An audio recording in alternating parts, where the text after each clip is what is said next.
আমরা জানতে পেরেছি সিলেট আন্তর্জাতিক বিমানবন্দর এবং ঢাকা হযরত শাহজালাল আন্তর্জাতিক বিমানবন্দর যারা ইউকেগামী বা ইউকেতে আসছেন অনেকের যারা লিমিটেড লিভ আছেন তাদের সমস্যা হচ্ছে। তবে কিছু বিভ্রান্তিমূলক তথ্য প্রচারিত হচ্ছে যারা ব্রিটিশ নাগরিক অথবা দ্বৈত নাগরিক তাদের কোনো সমস্যা হচ্ছে না। ব্রিটিশ পাসপোর্ট যাদের তাদের কোনো সাবজেক্ট টু ইমিগ্রেশন কন্ট্রোল তারা না, সুতরাং তাদের কোনো সমস্যা হচ্ছে না। আমি গত সপ্তাহে আসছি দেশ থেকে, কোনো সমস্যা হচ্ছিল না, হয় নাই। বিগত এক বছরে আমি 4-5 বার দেশ সফর করেছি, কোনো সমস্যা হয় নাই। যাদের লিমিটেড লিভ, মনে করেন ভিজিটর ভিসা বলেন, ওয়ার্ক পারমিট ভিসা বলেন, অথবা স্টুডেন্ট ভিসা বলেন, তাদের ক্ষেত্রে সমস্যা হচ্ছে কারণ ইউকে তারা ই ভিসাতে চলে গেছে। অর্থাৎ একসময় পাসপোর্টে স্টাম্প দিত, সিল যাকে বলে, তো স্টাম্পের সিস্টেমটা তুলে নিছে অনেক আগে। এরপরে তারা শুরু করলো স্টিকার, স্টিকারটাও তুলে নিছে অনেক আগে। এরপরে শুরু করলো পাসপোর্টের এগেইনস্টে বায়োমেট্রিক কার্ড দেয়, ওইটাও তারা তুলে নিছে গত ডিসেম্বরে। তার মানে এখন তারা পাসপোর্টে ফিজিক্যালি কোনো স্টাম্প ভিসা বা বায়োমেট্রিক কার্ড দেয় না। তার মানে এখন সিস্টেমটা চলে গেছে ই ভিসাতে। এখন সমস্যা হচ্ছে অনেক প্যাসেঞ্জার যাত্রীরা তারা হয়তো দেশে চলে গেছেন, তাদের অনেক কিছু আপডেটেড না।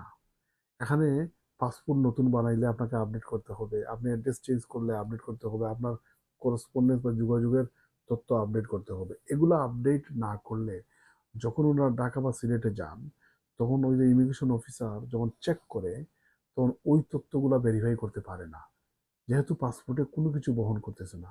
তো তাদের পক্ষে ওনাকে মানে ডিপার্চার সিলটা দিতে পারে না তারা।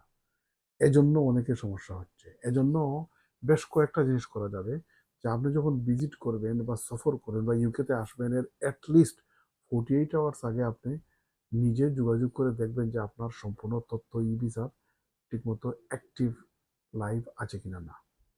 এবং আপনি যদি চেক করবেন যে লাইভ পাবেন, সবগুলোর আপনি স্ক্রিনশট বা ফটোকপি আপনার সাথে রাখবেন। এতে ইমিগ্রেশন অফিসাররা ঢাকা বা সিলেটে তাদের সহায়তা হবে তারা চেক করতে।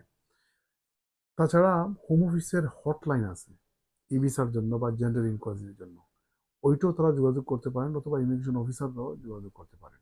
তবে আমি ইমিগ্রেশন অফিসারদের উদ্দেশ্যে বলবো যে সিলেট এবং ঢাকাতে যতটুকু সিম্প্যাথেটিক বা মানবিক হওয়া দরকার, আমি কিছু কিছু ক্ষেত্রে এখানে লাকি দেখেছি আর কি, বা আমি ফিল করতে পারি। তো তারা একটু মোর প্রফেশনাল এবং একটু সিম্প্যাথেটিক হয়ে তারা আহ, আমার মনে হয় যে প্রত্যেক প্যাসেঞ্জারকে ডিল করবেন। কারণ প্যাসেঞ্জাররা যখন সবকিছু শেষ করে যখন ইউকেতে আসার জন্য রওনা দেন, অনেক সময় তারা হেল্পলেস, বা অনেক সময় তারা ওয়েল ইনফর্ম নাও থাকতে পারেন। তো ইমিগ্রেশন অফিসারদের রিসোর্স আছে বা অনেক তথ্য উপাত্ত সহযোগিতা করতে পারেন। এই সহযোগিতার মন নিয়ে যদি তারা প্যাসেঞ্জারদেরকে সহায়তা করেন, আমার মনে হয় যে এই জিনিসটার বেশি বিড়ম্বনার শিকার হবেন না প্যাসেঞ্জাররা। তবে এইটা সাময়িক, এবং ই ভিসার যেটা ট্রানজিশনাল পিরিয়ডে আছে, আশা করি হোম অফিসও এটা তড়িৎ ব্যবস্থা নেবেন, এবং যাতে করে প্যাসেঞ্জারদেরকে, যাদের প্রপার ভিসা আছে, তাদের যেন কোনো সমস্যা না হয়।